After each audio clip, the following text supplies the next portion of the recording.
Today we're unboxing and looking into the changes to the brand new Neo 2, DJI's upgraded mini follow me drone that promises better video, better tracking and way better safety. If you're thinking of upgrading from the original Neo, this video will show you exactly what's changed and help answer the question, is the original Neo obsolete? Let's get into it. Alright, let's open this up. As soon as you lift the lid, you're greeted with the drone, classic DJI packaging. And even though the overall footprint looks similar to the original Neo, the Neo 2 actually has a wider stance and a slightly heavier body.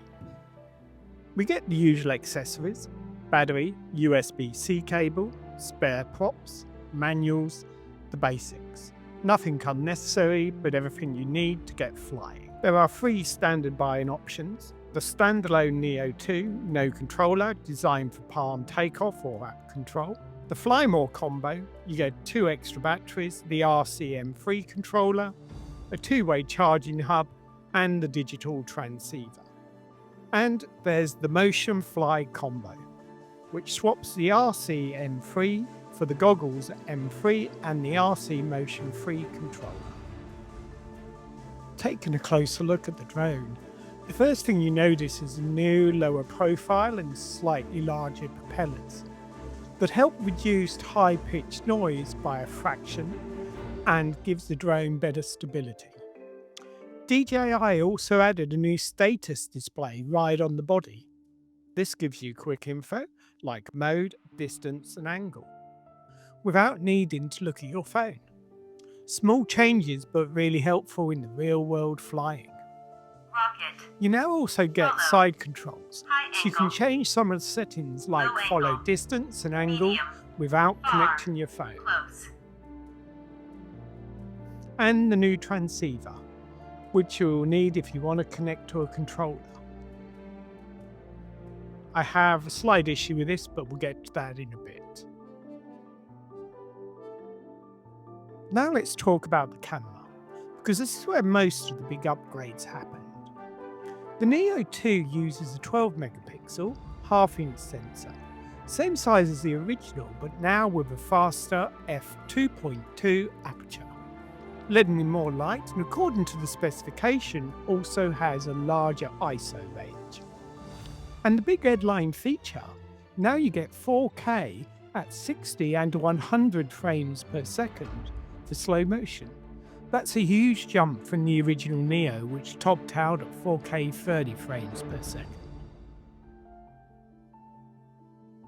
DJI also added a proper 2-axis gimbal, tilt and roll, which smooths out vibration and makes the footage look much more stable. You can also shoot vertical video natively at 2.7K, perfect for social media and reels. Safety is another major upgrade. The Neo 2 now features omnidirectional obstacle sensing. You get the front LiDAR, 2 fisheye sensors, and a downward infrared sensor, and more visual awareness in all directions. This is a massive improvement. The original Neo didn't have proper obstacle avoidance, and this alone will be a reason many people upgrade. Another safety feature is the return to home with obstacle avoidance, just like you get on some of the larger drones. In terms of performance, tracking has now been boosted too. The Neo can now follow subjects at up to 12 meters per second, which is about 26 miles per hour, making it great for running, cycling, skating, and anything high motion. You can now have new modes like skiing and the ability to change the tracking angle.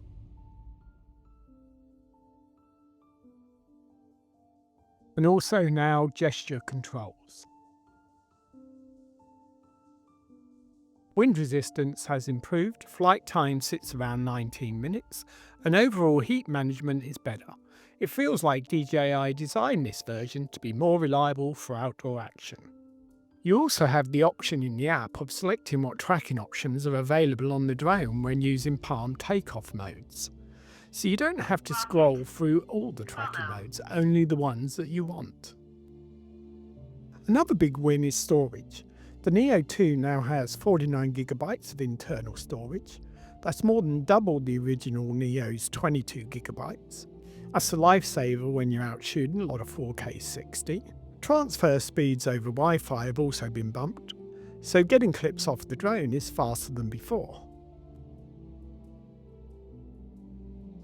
Coming back to the issue with the digital transceiver that I mentioned earlier, the problem with this is it's going to be a lot of unscrewing, removing, and then putting it back on, screwing it back in, especially when you want to transport it, as the antennas are going to get in the way. Okay, so that's the Neo 2 unboxed, and this feels like a real upgrade. You're getting a better camera system, so the image quality does seem to be better, even though the sensor is the same. You're getting obstacle avoidance, you got more storage, and a smarter tracking system. So this upgrade does seem to be better than what it originally looked like just on paper. So does that make the original Neo obsolete? The original Neo is still good for things like FPV. The Neo 2 does have a speed advantage, so it may be good in that area. But the Neo 1 is durable.